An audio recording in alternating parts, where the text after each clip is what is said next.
Hello and welcome to my second devlog. I'm Sarah and I'm currently developing a card game inspired by fairy tales called Once Upon a Rogue's Tale.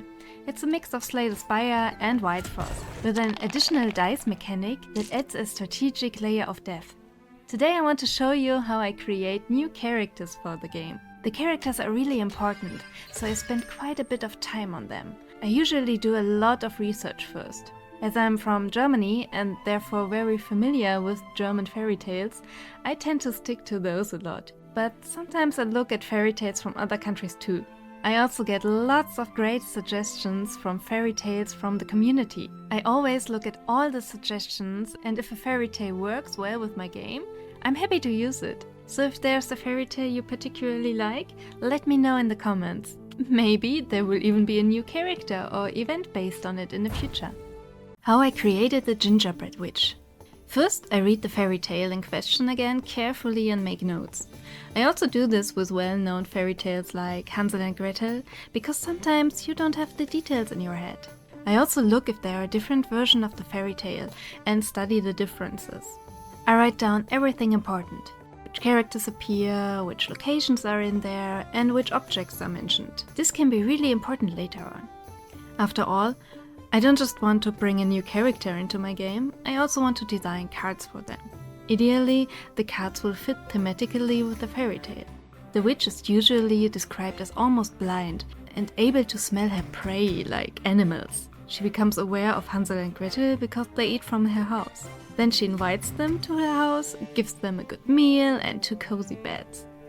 First she makes a good show of herself, and then puts Hansel into a cage to fatten him up so she can eat him later. The witch orders Gretel around like a servant, telling her to cook all sorts of things to make Hansel fat. She even considers putting Gretel in the oven to bake her too. But Gretel's clever thinking gets the witch herself into the oven, and she burns to death.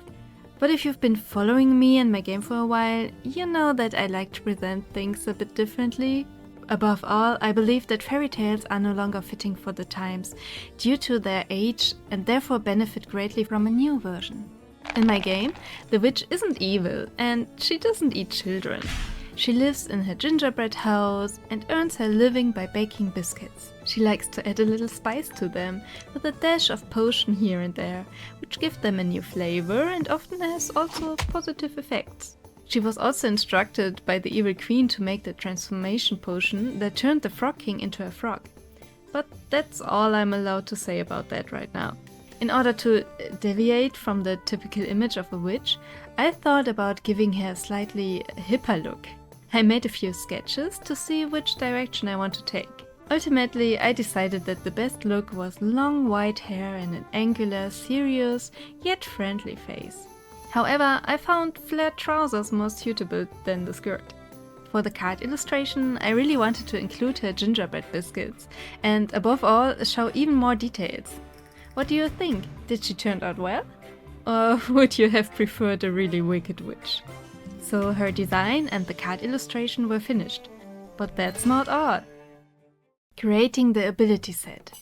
I knew right from the start that I wanted to include the oven, her biscuits and the gingerbread house in her ability set. Her first skill is called Oven Heat and does a lot of damage to the enemy. But the oven gets so hot that she burns herself a little too and also takes damage. The strength effect increases the damage to both the opponent and herself, so be careful. To avoid taking damage yourself, you can also give your block at any time. Her second skill is called Burnt Biscuit and debuffs the opponent. You know, even the best biscuits maker have a mishap from time to time. But to make sure the ingredients don't go to waste, the Crispy Witch lets her opponent taste this alternate version of a crispy biscuit, whether he wants it or not. When using this ability, the opponent either receives Weak, which lowers their attack power, or Fragile, which lowers their block power. Her special skill even has 3 phases that build on each other to create a gingerbread house.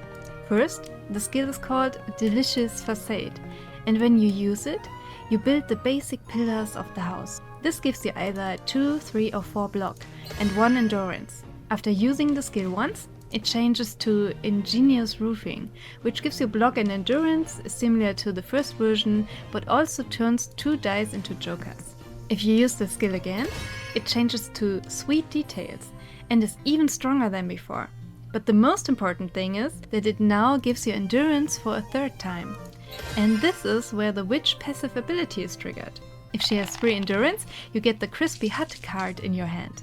The witch then loses all her endurance and you start building her house from all over again.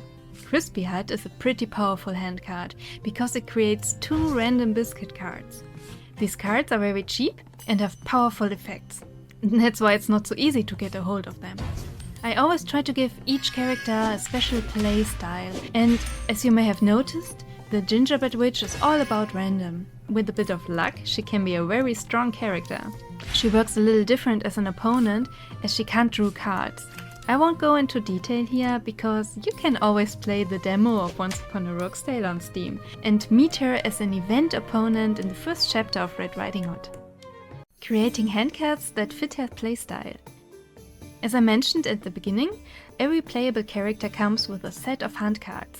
For the Gingerbread Witch, I've come up with 5 handcards that match both her fairy tale and her playing style. Reserve Dough plays into her passive, as the card gives any character 3 endurance. You can also draw either 0, 1 or 2 cards. With this card, you can trigger your passive more quickly, but it also costs a little more. It also banishes itself after you've played it, so you can only use it once per battle. Rolling Pin also has the random factor again. You either lose True Strength or 2 Ironclad. Of course, you want to use this card on your opponent. Mixing Bowl gives any character 4 block or 2 Ironclad. Both are very strong, but of course you don't know what you get. Ironclad, by the way, means that you get 1 more block when you receive block. Sweets lets you either draw 3 cards, gain 2 stored energy, or discard a card. The first 2 things are of course super strong, but discarding a card can be really annoying. You need a lot of luck here. Last but not least, my favorite card from the Gingerbread Witch, Enchanted Cookies. This is a very rare card, so you should buy it as soon as you see it in the shop. It's a permanent card, so it stays on the field until the end of battle. At the start of each round, it gives one of your characters a random buff. This could be armor, for example, which gives you 1 block. Yeah, not that great, I know, but you can also be really lucky and get a parry. This blocks any damage you receive next, so really strong. So that's how all my characters are created. I always try to take a lot from each fairy tale, but also add a little of my own. At the same time, all the characters should feel a bit different when you play them. Have you played the demo yet? If so, let me know which character you like best so far. I'd love to know. See you in the next devlog.